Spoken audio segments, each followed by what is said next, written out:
maalin maalmaha ka mid ah libaax ayaa gaajooday waxaana uu ku yidhi dacwo ii keen waxaan cuno. waxa ay ahayd dacwadu mid dhagar badan oo aad u caqli badan, waxaana u tagtay dameer iyadoo ku tidhi libaax wuxuu doonaya inuu boqor kaa dhigo oo uu ku raadinaya kaale aynu u tagne. run buu mooday dameerkii waanu raacay. siday wada socdeen ayuu libaaxii arkay dameerkii waanu ku soo booday. dhegta ayaanu ka goostay laakiinse uu ka baxsaday dameerkii. dacwadii ayaa ka daba tagtay dameerkii. markii uu arkay dameerkiina waxa uu ku yidhi wada khiyaamaysay oo uu idili gaadhay libaaxu. dacwadii ayaa ugu jawaabtay si degan, doqonbaatee kuma dilayn ee waxa uu dhegta kaaga goostay si uu meel ugu banneeyo taajka madaxaaga la saari doono. way dhagahan dhaadheer intaad leedahay taaj laguma xidhi karo ee ayna keenada arki dooneen.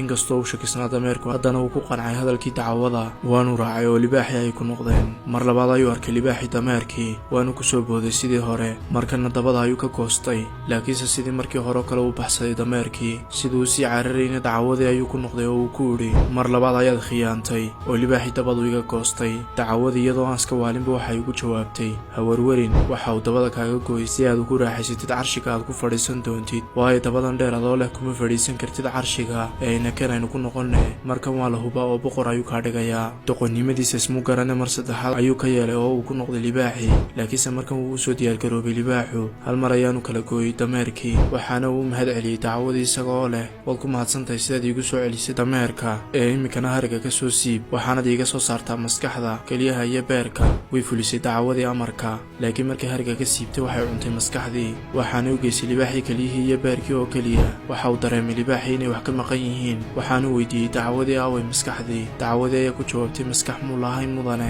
oo haddii uu leeyahay wax maskax ah ama caqli ah miyuu kugu soo laaban lahaa markaad degta iyo dabada ka goosatay. libaaxii ayaa qoslay yidhina run ayaad sheegtay oo wax maskaxa muu lahayn.